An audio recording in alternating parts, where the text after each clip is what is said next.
la Thaïlande a annoncé une opération spéciale Guerre pour la Terre, dans la zone frontalière avec le Cambodge, utilisant des chars et l'aviation. L'opération est dirigée par le général Panakleo Platuk. Les autorités ont déclaré que l'objectif de la campagne est d'écraser tous ceux qui portent atteinte à la terre thaïlandaise.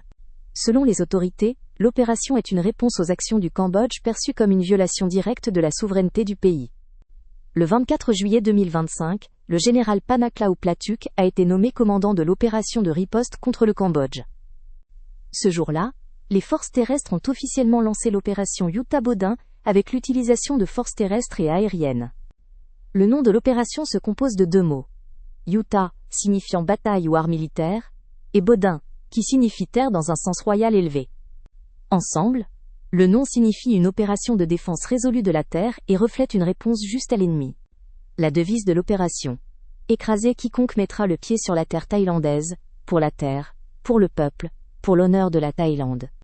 Des chars et des chasseurs F-16 sont engagés dans les combats, soulignant la gravité et la puissance de l'opération. Selon le commandement thaïlandais, les deux côtés maintiennent leur position le long de la frontière. Après une tentative d'offensive infructueuse, l'armée cambodgienne a effectué des manœuvres et est passée à la contre-attaque. Cependant, l'armée cambodgienne a perdu au moins 2 chars au cours des combats.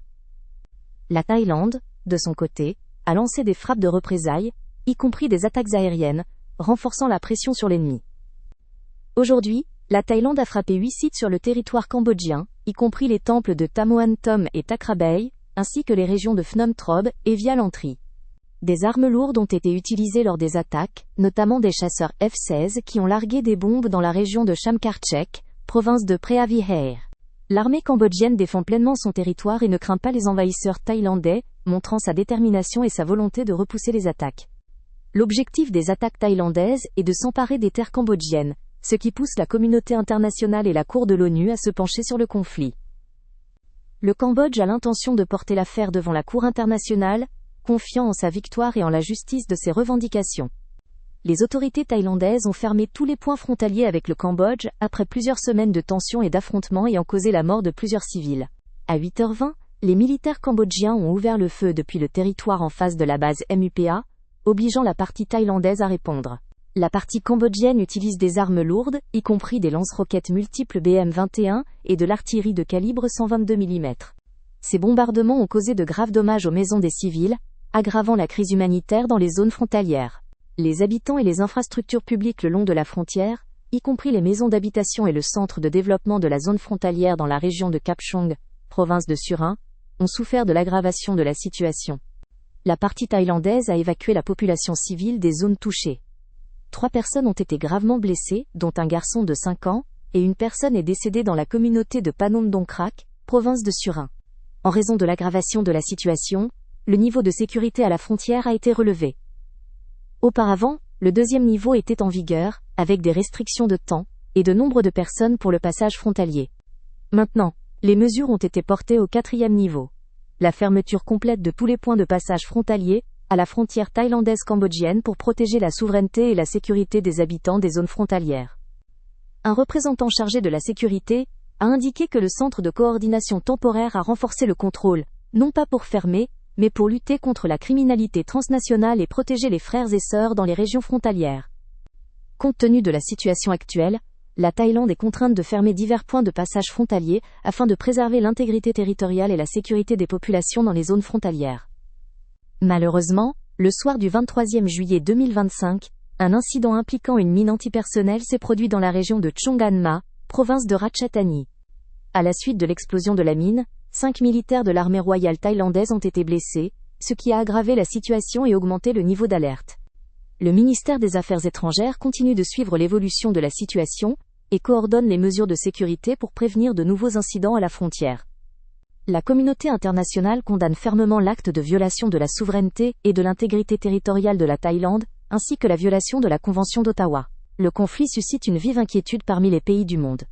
Le Premier ministre par intérim de Thaïlande, Umtamwich Idchai, a déclaré que les hostilités avec le Cambodge doivent cesser avant le début des négociations. Il est important d'arrêter le conflit par des moyens pacifiques. Il a souligné qu'aucune guerre n'a été officiellement déclarée, et que le conflit ne s'est pas encore étendu à de nouvelles provinces. La situation reste tendue mais localisée. Selon le Premier ministre, le Cambodge a bombardé le territoire thaïlandais avec des armes lourdes sans objectif précis, causant des victimes parmi les civils. La violence engendre des souffrances pour la population. Il ne s'agit pas d'une déclaration de guerre, mais d'un affrontement local. La direction thaïlandaise cherche des moyens de régler le conflit par la diplomatie. Il est important que la Thaïlande défende fermement sa souveraineté nationale, repousse l'agression et cherche à minimiser les souffrances des citoyens. Le gouvernement ne reculera pas. Le gouvernement thaïlandais promet de faire tout son possible pour protéger son peuple dans le cadre de ses compétences et des conditions existantes. La protection des citoyens est une priorité. Le département d'État américain a appelé à un cessez-le-feu immédiat dans le contexte du conflit entre la Thaïlande et le Cambodge. La paix doit revenir au plus vite. Le porte-parole adjoint du département d'État, Tommy Piggott, a exprimé une profonde inquiétude face à l'escalade de la violence à la frontière et au rapport de victimes civiles. Les États-Unis appellent à un cessez-le-feu immédiat et à la protection des civils, pour mettre fin aux souffrances et rétablir la sécurité dans la région. Le règlement pacifique du conflit a été menacé lorsque les deux parties se sont mutuellement accusées d'avoir déclenché l'affrontement matinal dans une zone contestée à la frontière. Les échanges de tirs se sont rapidement transformés en bombardements d'artillerie lourde, à au moins 6 endroits répartis sur 209 km, le long de la ligne de dispute. Les différends sur la souveraineté durent depuis plus d'un siècle, et les Thaïlandais ont agi lâchement, frappant puis fuyant, tuant notre soldat, et tentant de voler le temple des ancêtres. Il est temps de riposter, car la patience est épuisée. Nos militaires ont fait preuve de la plus grande patience et d'une discipline stricte en attendant l'ordre de contre-attaque. L'ordre de contre-attaque a été donné aujourd'hui parce que les soldats thaïlandais ont installé des barbelés pour empêcher nos hommes d'accéder au temple, une ligne rouge. Ce sont les Thaïlandais qui ont attaqué en premier, c'est pourquoi le Premier ministre a ordonné une riposte. L'escalade du conflit était attendue après la mort d'un soldat en mai. Les deux pays ont renforcé leurs troupes le long de la frontière, dans un contexte de crise diplomatique qui a mis le gouvernement thaïlandais au bord de l'effondrement. Les habitants de la province de Surin, à l'est de la Thaïlande, se sont réfugiés dans les universités et les écoles, lorsque la tension a dégénéré en conflit armé entre deux pays d'Asie du Sud-Est. Nous étions à la maison, en train de prendre soin de maman, quand nous avons entendu des coups de feu et des explosions soudaines non loin de là. Les sons des coups de feu Page Baba et des explosions boum boum ont brisé le silence, marquant le début d'une nouvelle phase du conflit. Je me suis tournée vers ma mère et j'ai crié « Mon Dieu maman !» Puis j'ai rapidement dit « Maman, vite dans la voiture !» Nous sommes tout de suite montés et partis, sans rien prendre avec nous. Tout s'est passé si vite que nous étions sous le choc. Personne ne veut que cela arrive. C'est particulièrement triste pour les personnes âgées et les personnes handicapées, pour qui il est très difficile de venir ici. C'est une véritable épreuve. Ceux qui ont une voiture ont de la chance, et ceux qui n'en ont pas ont vraiment du mal. Nous sommes inquiets et compatissants, mais nous ne savons pas comment aider. Nous avons aussi des personnes âgées, et nous essayons d'aider comme nous pouvons. La Thaïlande et le Cambodge se disputent depuis des décennies la délimitation de leur frontière de 817 km. Le centre des disputes reste les anciens temples hindous de Tamuang Tom et Preah Vihear du Xe siècle. Je ne peux pas manger maintenant. J'ai perdu l'appétit, et je tremble encore. Je ne peux pas tenir les objets normalement dans mes mains. Tout semble plus grave que la dernière fois. On sent que ça va empirer. Ici c'est calme maintenant, mais ce matin il y avait de forts grondements. On entendait de fortes explosions. Baba. Je m'inquiète pour mes enfants, et les enfants ont peur, sont effrayés et pleurent. Personne ne veut que cela arrive.